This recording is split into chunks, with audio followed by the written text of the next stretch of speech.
사람에게 하나님께서 많은 수를 가지고 우리를 인도하십니다. 한번 합시다. 할렐루야. 예. 성도들이 신앙생활을 하면서 담대함을 버리지 말고 계속 마음속에 가지고 있어야 합니다. 담대함을 버리면 신앙생활을 승리하지 못하고 실패하게 됩니다. 신앙생활은 항상 현재입니다. 오늘 믿음 생활을 잘해야 합니다. 오늘 예수님을 잘 믿어야 합니다. 천국은 과거에 내가 믿음 생활을 했는 것을 가지고 들어가는 곳이 아니고 현재 오늘 내가 믿음 생활을 하고 있는 것을 가지고 들어가는 곳입니다. 과거에 믿음 생활을 잘했으면 현재도 믿음 생활을 잘하고 있어야 한다는 말씀입니다. 과거에 예수님을 잘 믿었으면 오늘 현재도 예수님을 잘 믿어야 한다는 말씀입니다. 과거는 뭐냐? 과거는 오늘 내가 하나님 앞에서 믿음 생활을 한 것에 대한 성적표입니다. 결과물입니다. 오늘이 시간이 지나면 과거가 되는 것입니다. 그래서 오늘 내가 믿음 생활 잘하면 그 시간이 지나서 과거가 되어도 믿음 생활을 잘한 것으로 남습니다. 오늘 내가 예수님을 잘 믿으면 시간이 지나서 오늘이 과거가 되어도 예수님을 잘 믿은 결과물로 남는다는 것입니다. 그래서 히브리서 기자가 현재 로마 정부로부터 박해를 심하게 받고 있는 성도들에게 권면하고 부탁하기를 마음속에 있는 담대함을 그리고 확신을 신념을 어떤 경우에도 버리지 말라고 가르치고 격려하고 권면을 한 것입니다. 성도들이 담대함을 버리지 않으면 나중에 주님 앞에 갔을 때에 그 담대함을 통해서 큰 상을 얻을 수 있다고 가르치고 있습니다. 본문 35절 말씀을 한 번 더 같이 읽겠습니다. 시작. 그러므로 너희 담대함을 버리지 말라. 이것이 큰 상을 얻게 하느니라. 아멘. 믿음 생활하면서 담대함을 마음속에 가지고서 신앙생활을 하면 어떤 시험도 어떤 환난도 어떤 박해도 다 견디어 낼 수가 있다는 것입니다. 담대함을 가지고 환난을 이기고 시험을 이기고 박해를 이기면 나중에 주님 앞에 갔을 때에 그 담대함을 가지고 믿음 생활한 그것이 상을 얻을 수 있도록 큰 상을 받을 수 있도록 연결시켜 준다는 것입니다. 담대함은 사람이 스스로 가질 수 있는 마음이 아닙니다. 담대함은 성령께서 우리들 마음속에 주셔야 합니다. 그래서 담대함도 은혜라는 것입니다.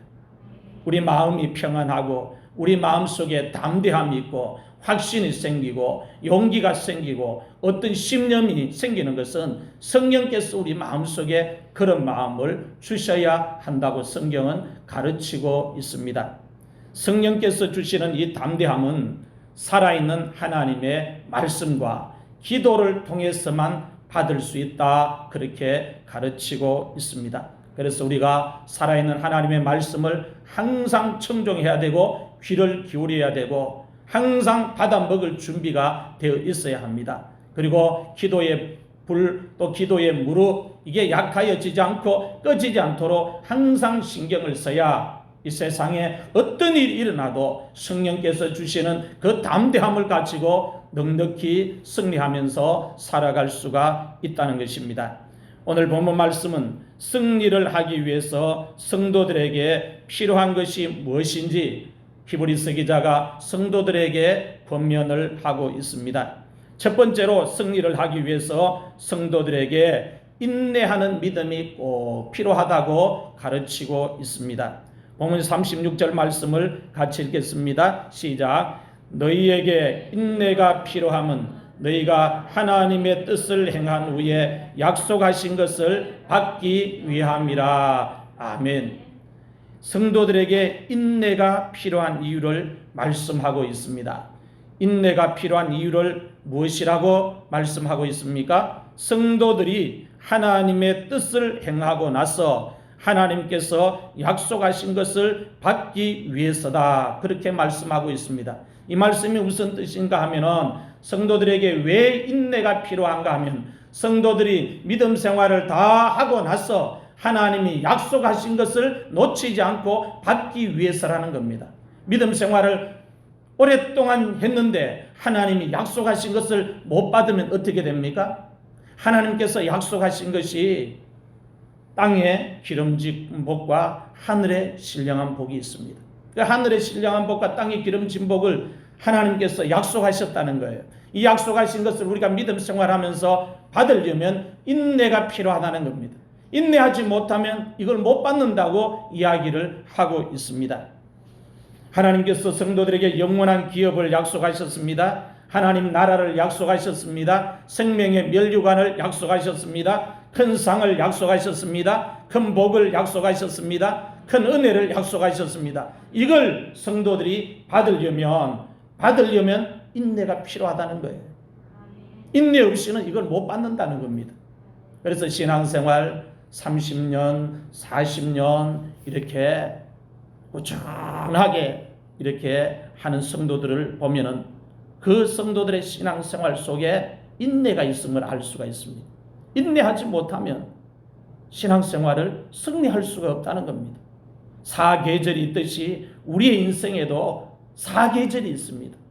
봄처럼 그런 좋은 그런 인생의 계절이 있는가 하면 여름처럼 무더운 인생의 계절도 있고 가을처럼 그런 계절도 있고 겨울처럼 폭풍이 밀어치고 찬 바람이 부는 인생에 쓰리쓴 그런 겨울도 있다는 겁니다.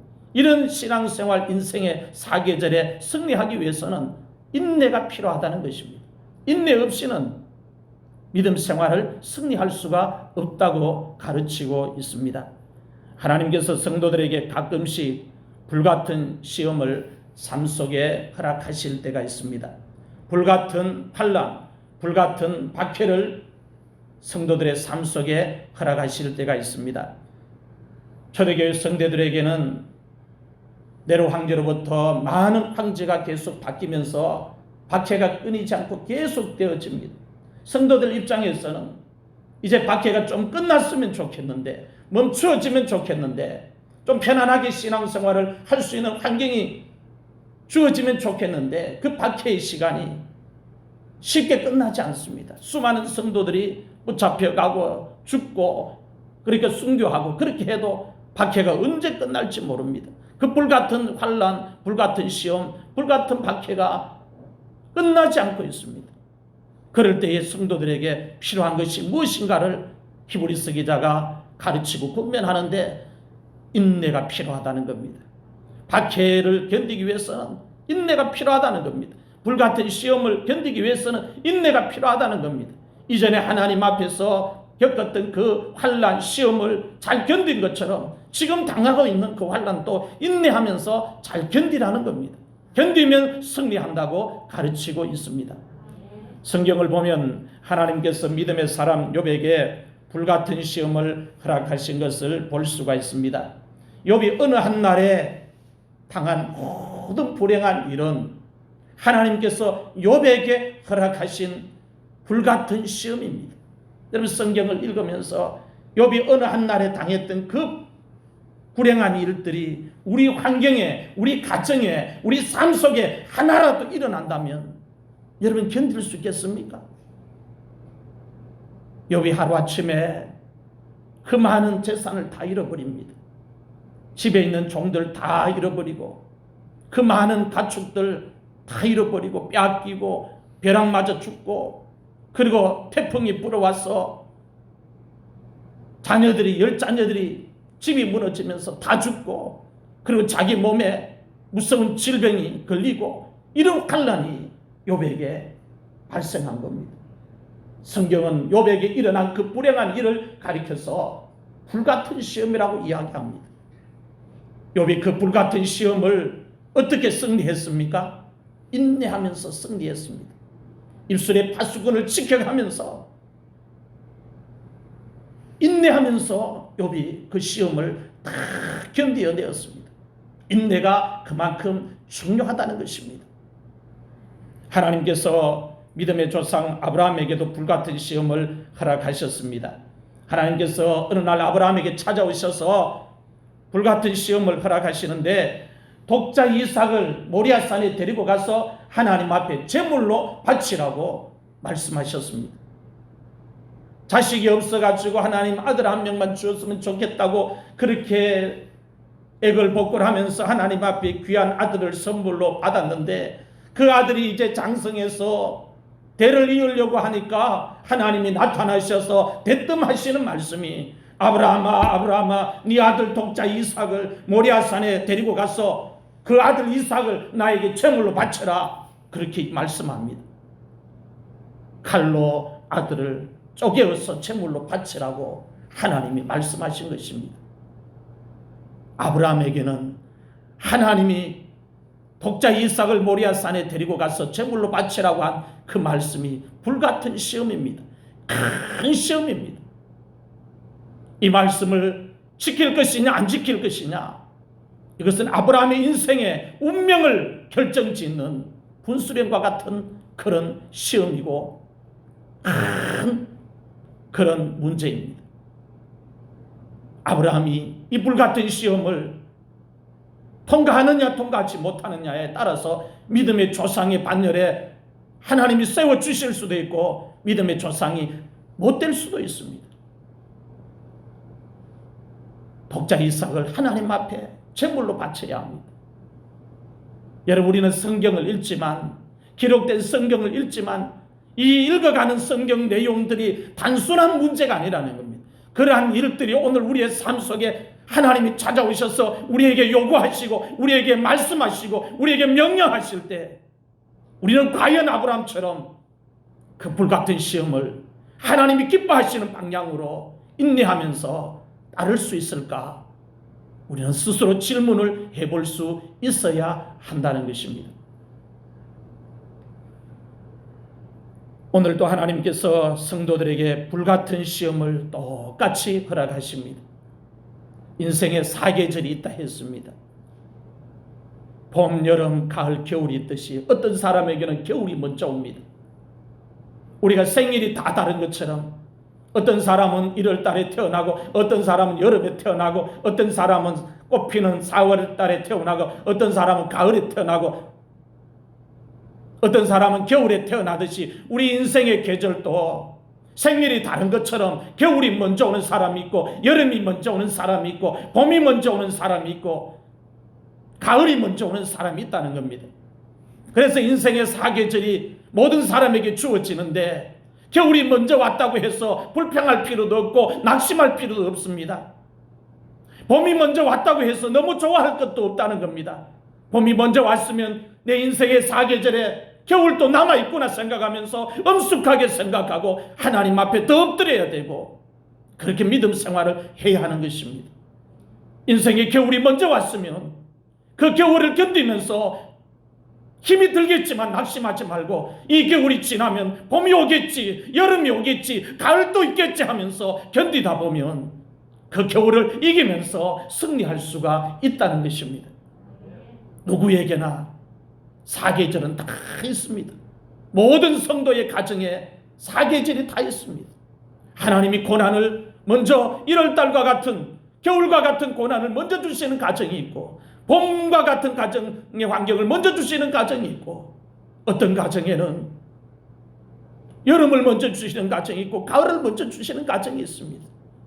각자 자기가 처한 환경에 지금 누리고 있는 것이 인생의 계절에서 어느 계절인가를 알고 봄이 오면 이 봄이 지나면 여름도 있고 가을도 있고 겨울도 있을 텐데 겨울이 올 때에 내가 잘 견디려면 믿음을 준비해야 되겠구나 그렇게 깨어 있어야 되고 여름이 오면 곧바로 가을이 오겠구나 아직 내 인생에 겨울이 남았구나 생각하면서 영적으로 잠을 자지 말아야 한다는 것입니다.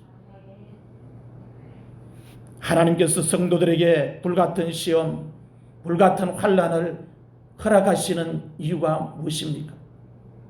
짧은 우리 인생을 힘들게 하시기 위해서 하나님 우리를 괴롭히기 위해서 불같은 시험을 허락하시는 것입니까?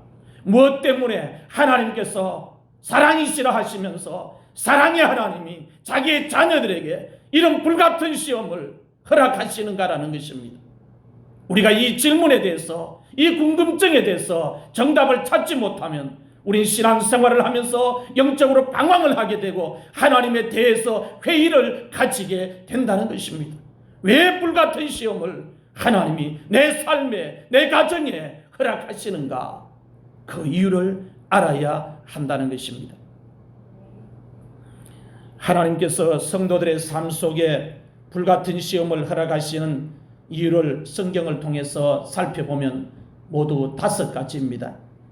첫 번째 이유는 예수님께서 재림하실 때 성도들이 금보다 더 귀한 믿음을 소유하도록 해서 칭찬과 영광과 존귀를 얻도록 하기 위해서입니다. 예수님께서 재림하신다 했습니다. 그 재림하실 때에 성도들은 뭐냐? 신부라 했습니다. 신부된 성도들이 금보다 더 귀한 믿음을 소유하도록 해서 신랑 되시는 예수님이 오실 때에 칭찬과 영광과 존귀를 얻도록 하기 위해서라는 겁니다.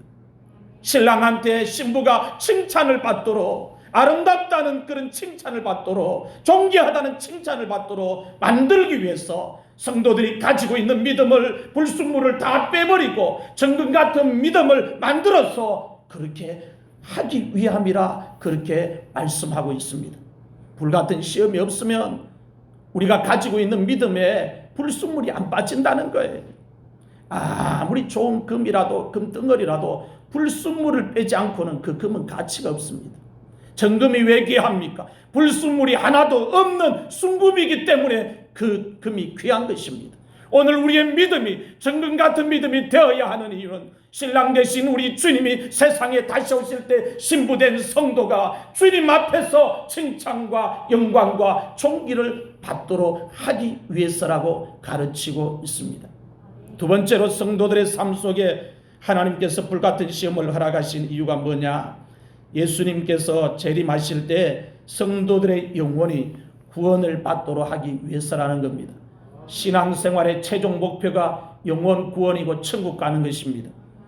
이걸 놓치지 않도록 불같은 시험을 허락해서 성도들을 긴장시켜서 영적으로 잠을 자지 않도록 깨워서 그 영혼이 잘못되지 않도록 계속 구원을 두렵고 떨리는 마음으로 지키도록 해서 천국 가도록 하기 위함이다. 그렇게 가르치고 있습니다. 베드로전서 1장 6절에서 9절 말씀을 같이 읽겠습니다. 시작. 그러므로 너희가 이제 여러 가지 시험으로 말미암아 잠깐 근심하게 되지 않을 수 없으나 오히려 크게 기뻐하는도다. 너희 믿음의 확실함은 불로 연단하여도 없어질 금보다 더 귀하여 예수 그리스도께서 나타나실 때에 칭찬과 영광과 존귀를 얻게 할 것이니라. 예수를 너희가 보지 못하였으나 사랑하는도다. 이제도 보지 못하나 믿고 말할 수 없는 영광스러운 즐거움으로 기뻐하니 믿음의 결국 곧 영혼의 구원을 받음이라. 아멘. 하나님께서 성도들에게 불같은 시험을 허락하시는 이유, 첫 번째, 두 번째 이유에 대해서 말씀을 같이 읽었습니다. 세 번째로 하나님께서 성도들에게 불같은 시험을 허락하시는 이유는 예수님께서 영광 중에 나타나실 때에 성도들이 즐거워하고 기뻐하도록 하기 위해서라고 말씀하고 있습니다. 예수님께서 영광 중에 나타나실 때에 예수님이 귀한 줄을 모르고 신랑이 귀한 줄을 모르고 영적으로 잠자고 미련한 다섯 처녀가 되면 안 되니까 성도들에게 불같은 시험을 허락하신다고 말씀하고 있습니다. 베드로전서 4장 12절에서 14절 말씀을 같이 읽겠습니다. 시작. 사랑하는 자들아, 너희를 연단하려고 오는 불시험을 이상한 일 당하는 것 같이 이상히 여기지 말고 오히려 너희가 그리스도의 고난에 참여하는 것으로 즐거워하라. 이는 그의 영광을 나타내실 때에 너희로 즐거워하고 기뻐하게 하려 함이라. 너희가 그리스도의 이름으로 지옥을 당하면 복이 있는 자로다. 영광의 영 곧 하나님의 영이 너희 위에 계심이라. 아멘. 그의 영광을 나타내실 때에 너희로 즐거워하고 기뻐하게 하려 함이라. 하나님께서 성도들에게 불같은 시험을 허락하신 세 번째 이유가 하나님의 영광 중에, 예수님이 영광 중에 임하고 나타나실 때에 그 영광을 보면서 세상의 그 어떤 영광보다도 더 아름답고 더 신기하고 더 좋은 것이라고 하면서 즐거워하고 기뻐하도록 만들기 위해서라는 겁니다. 하나님께서 성도들에게 불같은 시험을 허락하시는 네 번째 이유입니다. 네 번째 이유는 성도들이 썩지 않고 더러워지지 않고 시들지 않는 하늘의 기업을 물려받을 수 있도록 하기 위해서라고 말씀하고 있습니다. 베드로전서 1장 4절 말씀을 같이 읽겠습니다. 시작. 썩지 않고 더럽지 않고 쇠하지 아니하는 유업을 있게 하시나니 곧 너희를 위하여 하늘에 간직하신 것이라. 아멘. 하늘에 아무리 좋은 것을 하나님이 예비해 두셔도 성도가 그 하늘을 사모하지 않고 신령한 것에 눈이 멀어 있으면 하나님이 그 하늘에 아무리 좋은 것을 예비해 두셔도 그것은 성도의 것이 되지 않습니다. 그 하늘에 신령한 것을 하나님이 예비해 두신 것을 성도들이 얻을 수 있도록 불같은 시험을 허락해서 성도들이 땅에 있는 것을 사모하지 아니하고 하늘에 있는 것을 사모해서 사모하는 그것을 받을 수 있도록 하기 위함이다. 그렇게 가르치고 있습니다.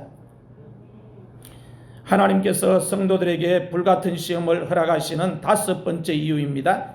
다섯 번째 이유는 성도들이 인내를 온전히 이루도록 하기 위해서라는 것입니다.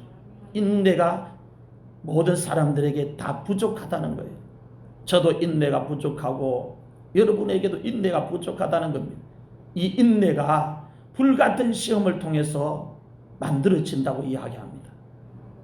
불같은 시험을 당하고 나면 없던 인내가 생긴다는 거예요.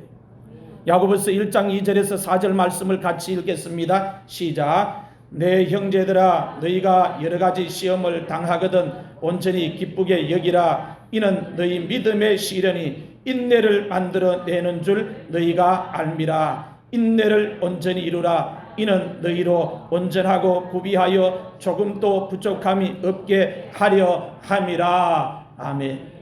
하나님이 성도들에게 불같은 시험을 허락하시는 다섯 번째 이유가 인내를 온전히 이루도록 하기 위해서입니다.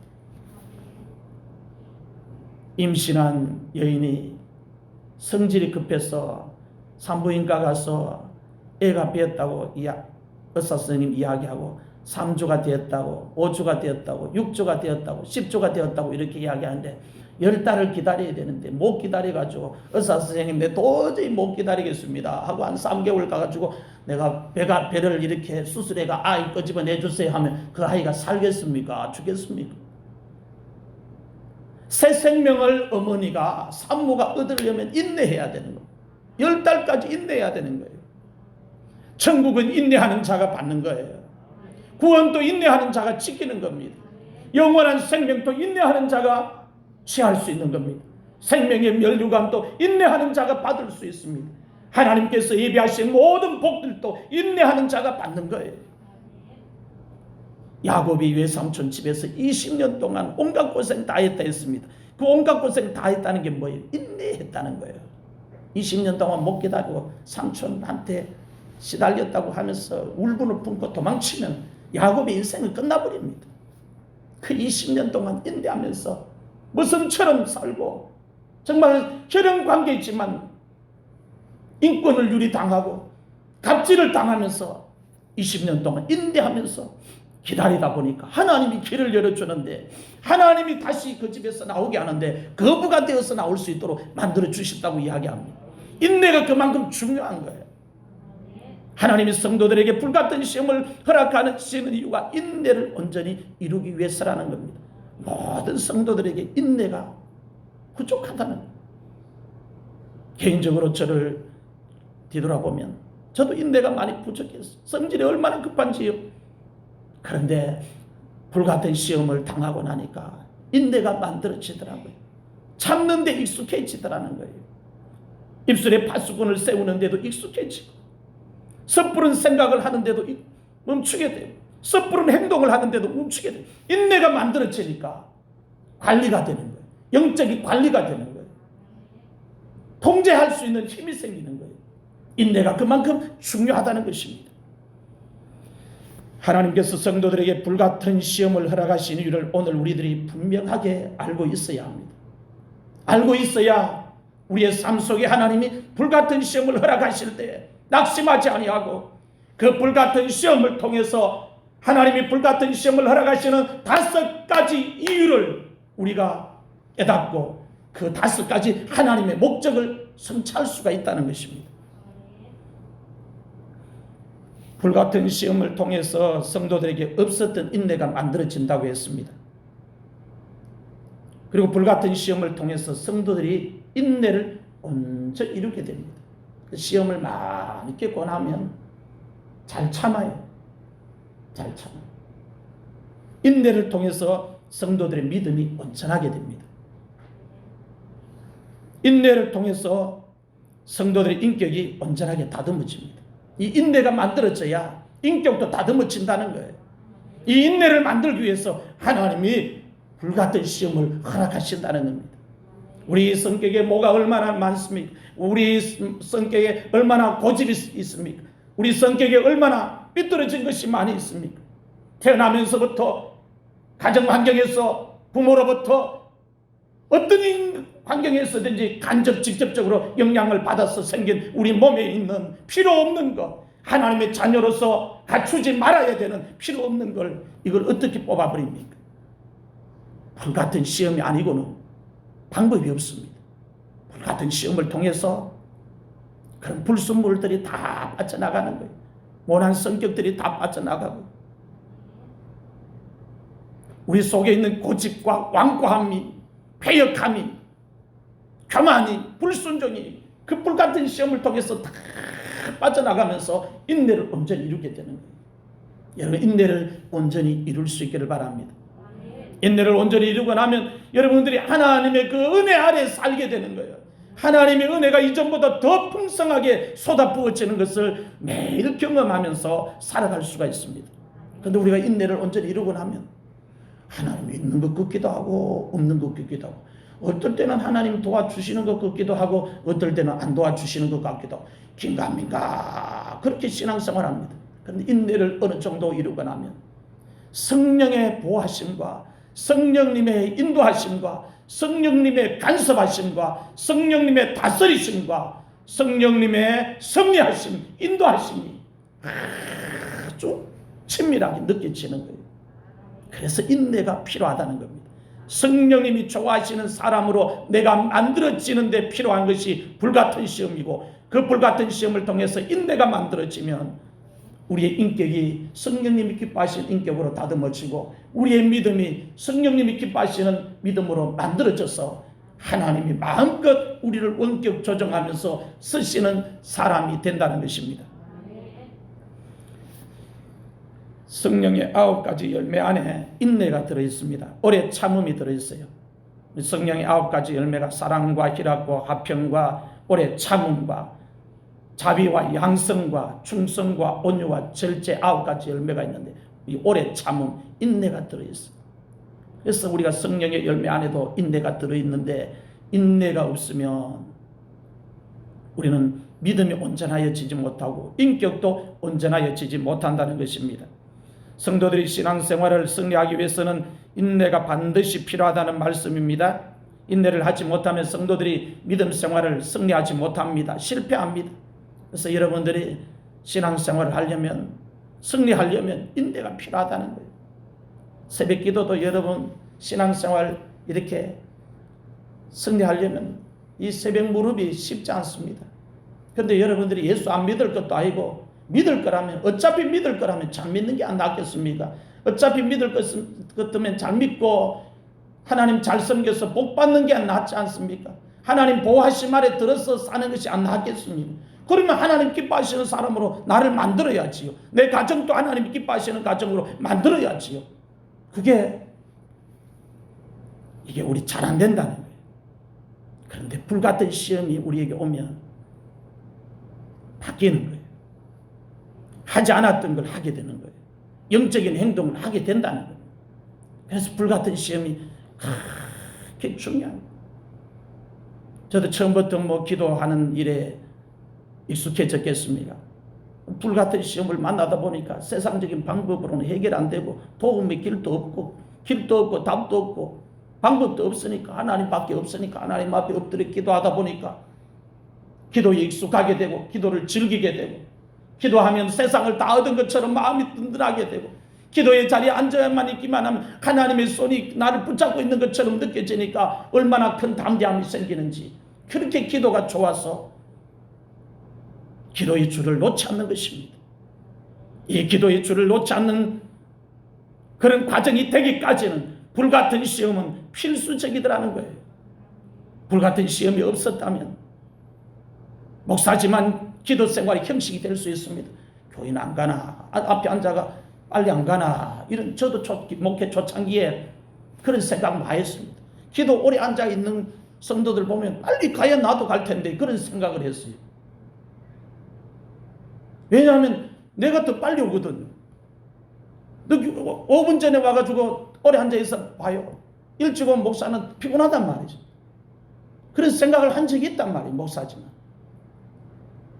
불같은 시험을 겪기 전에는. 그런데 불같은 시험을 겪고 나니까 기도는 나와 하나님과의 문제고 관계라는 걸 깨닫는 거예요. 그러다 보니까 성도들이 있든 없든 내 기도의 양을 채우기 위해서는 내가 하나님 앞에 매달리고 기도하는 거예요. 사람 신경 안 쓰는 거예요. 기도할 것이 너무 많은 거예요. 우리 교회 성도들이 숫자가 많지 않지만 매일 출석 부르듯이 성도들의 이름을 하나님 앞에 부르고 기도할 수 있는 게, 이게 얼마나 하나님이 주신 은혜인지. 여러분 구역장이라면 여러분의 구역의 식구들 이름 부르면서 구역장 되셔야 돼요. 그게 하나님 맡겨주신 사명 감당하는 겁니다. 옛날에는 불같은 시험을 당하기 전에는 목사지만 교회 성도들을 이름을 매일 부르지 않았습니다. 그런데 그걸 겪고 나니까, 불같은 시험을 겪고 나니까 매일 하루라도 성도들의 이름을 안 부르면 내가 죄 짓는 것 같아가지고 그날을 못 넘어가요.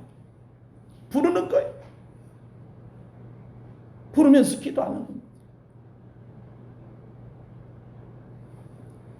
불같은 시험이 우리의 믿음을 온전하게 만들어 주더라는 겁니다. 불같은 시험이 우리를 하나님이 기뻐하는 사람으로 세워주더라는 거예요. 시간이 지나고 나니까 불같은 시험이 유익이더라는 겁니다. 겨울이 없으면 봄이 귀한 줄을 몰라요.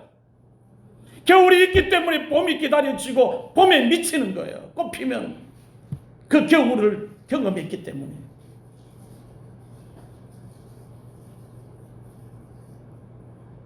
인내를 하지 못하면 성도들이 하나님께서 약속하신 것을 받을 수가 없습니다. 계시록 13장 9절에서 10절 말씀을 같이 읽겠습니다. 시작. 누구든지 귀가 있거든 들을지어다. 사로잡힐 자는 사로잡혀갈 것이요 칼에 죽을 자는 마땅히 칼에 죽을 것이니 성도들의 인내와 믿음이 여기 있느니라. 아멘. 주님께서 재림하시는 날이 다가오면 세상의 통치자로부터 기독교인들이 무서운 박해를 받게 됩니다. 온 세상에 이와 같은 일들이 예수님 재림하시는 임박한 시기가 되면 나타납니다. 초대교회 성도들이 네로 황제와 그 다음에 모든 9명의 황제들이 등극하면서 박해를 받았던 것처럼, 예수님의 초림 때에 그런 박해를 받았던 것처럼 예수님의 재림 때에도 말세의 모든 전 세계에 있는 기독교인들이 무서운 박해를 받게 된다는 것입니다. 세상의 통치자가 기독교인들을 박해하면 그때 많은 성도들이 예배를 드리다가 사로잡혀갑니다. 세상의 법을 어겨서 잡혀가는 게 아니고 믿음을 지키다가 예배를 드리다가 세상의 통치자가 만들어 놓는 법 앞에 잡혀간다는 겁니다. 세상의 통치자에게 성도들이 잡혀가서 어떻게 되느냐? 칼에 죽는 사람도 발생하게 되고 감옥에 갇히는 사람도 발생하게 된다고 성경은 분명히 이야기를 하고 있습니다. 이때 승리를 위해서 성도들에게 필요한 것이 뭐냐? 바로 인내라는 것입니다. 인내하는 믿음이 필요하다는 것입니다. 너희에게 인내가 필요하면 너희가 하나님의 뜻을 행한 후에 약속하신 것을 받기 위함이라고 하나님께서 말씀하셨습니다. 두 번째로 승리를 하기 위해서 성도들에게 앞으로 전진하는 믿음이 꼭 필요하다고 가르치고 있습니다. 본문 37절에서 38절 말씀을 같이 읽겠습니다. 시작. 잠깐 후면 오실 이가 오시리니 지체하지 아니하시리라. 나의 의인은 믿음으로 말미암아 살리라. 또한 뒤로 물러가면 내 마음이 그를 기뻐하지 아니하리라 하셨느니라. 아멘.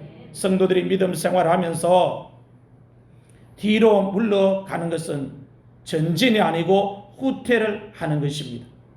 천국은 세례 요한 때부터 지금까지 침노를 하는 사람이 차지한다고 예수님께서 말씀하셨습니다. 침노를 하는 사람은 어떤 사람이냐 하면은 천국을 차지하기 위해서 앞으로 계속 전진하는 믿음의 사람을 가리킵니다. 천국을 내가 얻기 위해서, 취하기 위해서는, 내 것으로 만들기 위해서는 앞으로 전진하는 믿음을 가지고 계속 전진해야 된다는 겁니다. 그게 바로 천국을 침노하는 사람이라고 성경은 우리에게 가르치고 있습니다. 성도들이 세상을 이길 수 있는 방법은 믿음밖에 없다는 겁니다. 앞으로 전진하는 그 믿음을 가질 때 성도들이 세상을 이길 수 있다는 것입니다. 요한 1서 4절에서 5절까지 말씀을 같이 읽겠습니다. 시작. 무릇 하나님께로부터 난 자마다 세상을 이기느니라. 세상을 이기는 승리는 이것이니 우리의 믿음이니라. 예수께서 하나님의 아들이심을 믿는 자가 아니면 세상을 이기는 자가 누구냐. 아멘. 하나님께로부터 난 자는 하나님의 자녀들을 말합니다. 성도들을 말합니다. 그리스도인들을 말합니다. 무릇 하나님께로부터 난 자마다 세상을 이긴다는 이 말씀은 무슨 뜻인가 하면 하나님의 자녀들은 세상을 이길 수 있다는 말씀입니다. 하나님의 자녀들이 세상을 어떻게 이길 수 있다고 말씀하고 있습니까? 하나님의 자녀들이 세상을 이길 수 있는 방법, 승리할 수 있는 방법은 믿음이라고 말씀하고 있습니다. 분명히 하나님의 자녀들만, 성도들만 세상을 이길 수 있다고 하나님께서 말씀하셨어요. 하나님의 자녀가 아닌 사람들은 세상을 못 이긴다는 말입니다. 그래서 하나님의 자녀들만 세상을 이길 수 있는데 그 세상을 이기는 방법이 믿음이라고 이야기하고 있습니다. 하나님에 대한 믿음, 말씀에 대한 믿음, 그 믿음을 가지고 있으면 세상을 이길 수 있다고 가르치고 있습니다. 성도들이 살아가고 있는 세상은 하늘에 있는 악한 영들이 공중의 권세를 잡고 있습니다. 악한 마귀가 공중의 권세를 잡고 있습니다. 악한 마귀를 성도들이 이기려면 마음속에 믿음을 가지고 있어야 합니다. 믿음이 그만큼 중요하다는 거예요. 교회에서 성도들이 무엇을 하든지 믿음으로 해야 합니다. 믿음이 중요하기 때문에 믿음으로 해야 돼요. 예배도 믿음으로 드려야 합니다. 믿음으로 예배를 드릴 때 하나님이 그 예배를 받으십니다. 기도도 하나님 앞에 믿음으로 드려야 합니다. 믿음으로 하나님 앞에 기도를 드릴 때 그 믿음의 기도를 통해서 하나님이 응답하시고 그 믿음의 기도를 통해서 병든 자가 고침을 받는 역사가 나타나는 것입니다. 오직 믿음으로 구하고 조금도 의심하지 말라고 했습니다. 믿음으로 구해야 돼요. 교회 봉사도 믿음으로 해야 합니다. 믿음으로 봉사를 해야 하나님께서 그 봉사를 기쁘게 받으십니다. 모든 신앙생활 속에 믿음이 가장 중요합니다. 믿음이 가장 기본적인 겁니다. 이 믿음이 빠져버리면 않고 없는 찐빵과 같아요. 그래서 성도의 믿음 생활 속에서 믿음을 지켜야 된다는 거예요. 그것도 뒤로 물러나는 게 아니고 계속 앞으로 전진하는 믿음을 가지고 있어야 한다고 가르치고 있습니다. 여러분, 예수님께서 재림하시는 것을 믿으십니까? 성경은 예수님께서 반드시 재림하신다고, 반드시 세상에 다시 오신다고 말씀하고 있습니다. 우리는 예수님의 재림을 기다리면서 신앙생활을 하고 있는 하나님의 자녀들입니다. 계시록 3장 11절에서 13절 말씀을 같이 읽겠습니다. 시작. 내가 속히 오리니 내가 가진 것을 굳게 잡아 아무도 내 면류관을 빼앗지 못하게 하라. 이기는 자는 내 하나님 성전의 기둥이 되게 하리니 그가 결코 다시 나가지 아니하리라. 내가 하나님의 이름과 하나님의 성 곧 하늘에서 내 하나님께로부터 내려오는 새 예루살렘의 이름과 나의 새 이름을 그의 위에 기록하리라. 귀 있는 자는 성령이 교회들에게 하시는 말씀을 들을지어다. 아멘. 계시록 22장 7절 말씀을 읽습니다. 시작. 보라, 내가 속히 오리니 이 두루마리의 예언의 말씀을 지키는 자는 복이 있으리라 하더라. 아멘. 여러분, 주님께서 다시 오신다고 약속하신 이 말씀을 의심하지 말고 붙드시기를 바랍니다. 믿으시기를 바랍니다. 설교를 준비하면서 예수님의 재림에 대해서 잠깐 동안 생각을 해본 적이 있습니다. 2020년도에 전 세계에서 일어난 일들을 신문 기사를 통해서 살펴보면서 갑자기 머릿속에 든 생각, 갑자기 마음속에 든 생각이 뭐냐 하면 주님께서 우리 예수님께서 생각보다 더 빨리 재림하실 수도 있겠다라는 생각을 해보았습니다. 그런 생각이 문득 들었습니다.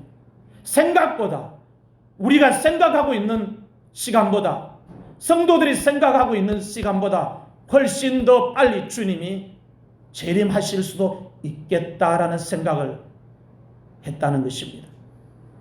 2020년도에 코로나가 발생했습니다.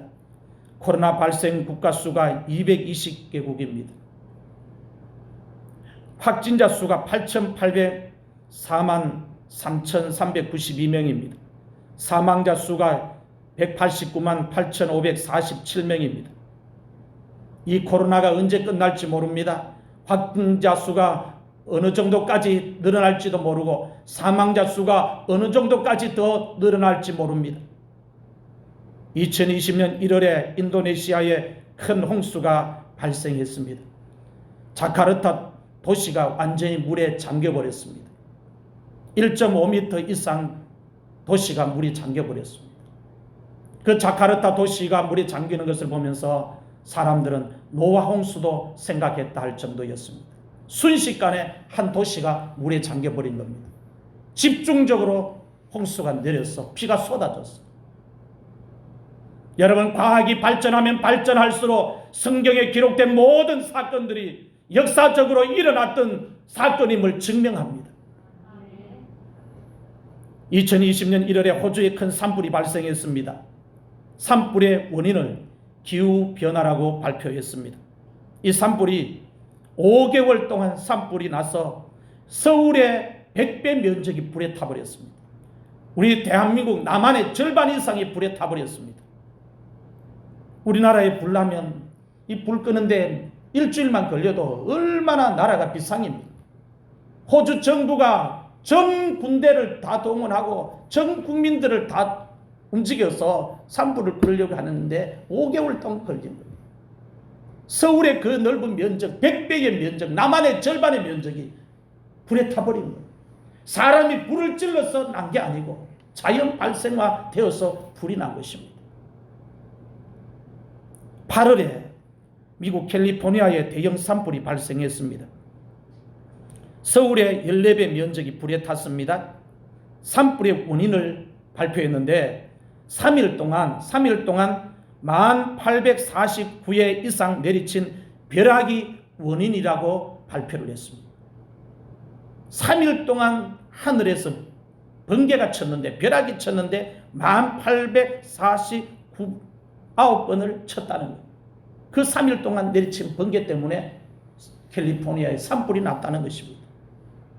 사람이 불을 질러서 난 화재가 아니라는 거예요. 2020년에 일어난 지진 발생 건수를 보면 여러분 놀랍니다. 4.0에서 4.9 지진이 12,297건이 발생했습니다. 5.0에서 5.9 지진이 1,136건이 발생했습니다. 6.0에서 6.9 지진이 112건이 발생했습니다. 7.0에서 7.9 지진이 9건 발생했습니다. 1년 동안 지진이 일어난 횟수를 여러분 한번 보십시오. 4.0에서 4.9 지진만 해도 12,000건이 넘어요. 5.0에서 5.9 지진이 1,000건이 넘습니다. 무엇을 이야기합니까? 말세의 처처에 기근과 지진이 일어날 거라. 곳곳에 지진이 일어나는데 여러분 2020년 한 해 동안 지진이 일어난 이 횟수를 보십시오. 이 횟수가 적은 횟수입니까? 이런 횟수를 보면서 생각보다 주님이 더 빨리 오실 수도 있겠다. 2020년 1월에 필리핀에 화산이 폭발했습니다. 이 화산 폭발로 인해서 다른 화산도 폭발할 확률이 많다고 발표했습니다. 2020년 6월에 인도에 메뚜기 떼가 출현했습니다. 어마어마한 메뚜기 떼가 인공위성에 잡히고 한국 촬영에 잡히면서 메뚜기 떼의 정체를 밝혔습니다. 파키스탄에도 메뚜기 떼가 출현했습니다. 중국에도 메뚜기 떼가 출현했습니다. 중국에 출현한 메뚜기 떼가 2,700만 평이 초토화되었다고 합니다. 푸른 식물을 다 뜯어먹어 버렸습니다.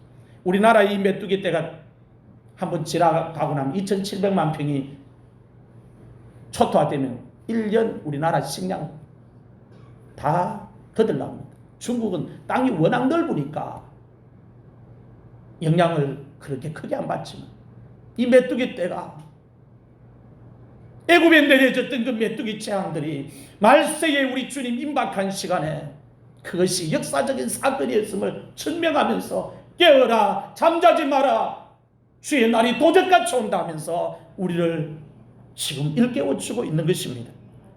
2020년 한국의 장마기간이 54일로 길어지면서 세계 태풍이 한반도에 발생했습니다. 우리나라에만 태풍만 몰려온 게 아니고 2020년도에 폭염이 얼마나 해마다 늘어나는데 작년에는 더 늘어났다는 거예요. 2020년 6월에 미국 서부에 폭염이 발생했습니다. 43.3에서 49.4도까지 폭염이 오랜 시간 동안 유지되었습니다. 여러분 사람의 체온이 36.8도입니다. 그런데 폭염이 49도까지 올라가니까 그 폭염으로 사람들이 퍽퍽 쓰러지는 거예요. 그 폭염이 있다는 건 뭘 이야기합니까? 기근이 오랜 시간 동안 비가 내리지 않으면 땅이 달궈지는 거예요. 2020년 미국 남동부 지역에 시속 165km 되는 강한 허리케인이 발생했습니다. 165km 허리케인의 위력이 얼마나 대단한지 아십니까? 덤프 트럭이 뒤집어지는 정도의 위력입니다. 그런 어마어마한 태풍이 허리케인이 불어 2021년 올해 1월에 북극발 최강 한파가 아시아권에 발생했습니다. 우리나라에도 직격탄을 맞았습니다. 강원도 고성에는 향로병의 최저 기온이 영하 28.9도까지 떨어졌습니다. 설악산과 광덕산이 28.2도, 춘천이 영하 21.9도, 파주가 영하 21.7도, 전북 장수가 영하 24도 4.1도, 경북 의성이 영하 21.6도, 충남 부여가 영하 20.7도, 대관령이 영하 24.3도까지 떨어졌습니다. 중국 내이멍구에는 영하 49.1도까지 내려갔다고 발표를 했습니다. 61곳이 영하 40도까지 떨어졌다면서 발표를 했어요. 기근도 심하고 폭염도 심하고 장마도 심하고 태풍도 일어나고 전염병도 나돌고 지진도 엄청나게 많이 발생하고 그리고 한파가 몰려오고 세계 곳곳에 말세의 징조가 계속 나타나고 많이 나타나고 있음을 우리에게 보여주고 있습니다. 말세의 징조가 나타나는 것을 보면서 오늘 우리들이 영적으로 무감각하면 안 된다는 것입니다. 말세에 나타나고 있는 징조를 보면서 예수님의 재림과 연결을 시켜서 성도는 생각을 해야 합니다. 주님이 생각보다 빨리 오실 수도 있겠구나. 이런 생각을 하면 깨어난다는 거예요. 잠을 자다가도 깬다는 겁니다. 믿음을 준비한다는 겁니다. 주님 오실 날을 기다리면서 준비한다는 겁니다. 이 믿음 가지고 내가 구원 못 받겠구나, 이 믿음 가지고 내가 천국 못 가겠구나 생각하면서 영적으로 정신을 차리고 깨어난다는 거예요. 어쩌면 오늘 우리들이 생각하고 있는 시간보다 훨씬 더 빨리 예수님께서 재림하실 수 있다는 그런 생각을 우리가 놓치지 말아야 한다는 것입니다. 마가복음 13장 28절에서 33절 말씀을 같이 읽겠습니다. 시작. 무화과 나무의 비유를 배우라. 그 가지가 연하여 지고 잎사귀를 내면 여름이 가까운 줄 아나니 이와 같이 너희가 이런 일이 일어나는 것을 보거든 인자가 가까이 곧 문 앞에 이른 줄 알라. 내가 진실로 너희에게 말하노니 이 세대가 지나가기 전에 이 일이 다 일어나리라. 천지는 없어지겠으나 내 말은 없어지지 아니하리라. 그러나 그날과 그때는 아무도 모르나니 하늘에 있는 천사들도 아들도 모르고 아버지만 아시느니라. 주의하라. 깨어있으라. 그때가 언제인지 알지 못함이라. 아멘. 예수님께서 우리들이 생각하고 있는 시간보다 더 빨리 재림하실 수 있기 때문에 우리가 영적으로 잠자지 말고 깨어 있어야 합니다. 무슨 일을 만나도 뒤로 물러가면 안 된다는 말입니다. 뒤로 물러가면 주님께서 기뻐하시지 않습니다. 뒤로 물러가면 멸망하게 되고, 뒤로 물러가면 하늘 성소에 못 들어가게 되고, 뒤로 물러가면 생명의 면류관을 놓치게 된다는 것입니다. 앞으로 전진을 해야 하늘 성소에 들어가고, 앞으로 전진을 해야 하나님 나라를 차지하고, 앞으로 전진을 해야 생명의 면류관을 얻을 수 있다는 것입니다. 본문 38절 39절 말씀을 같이 읽겠습니다. 시작.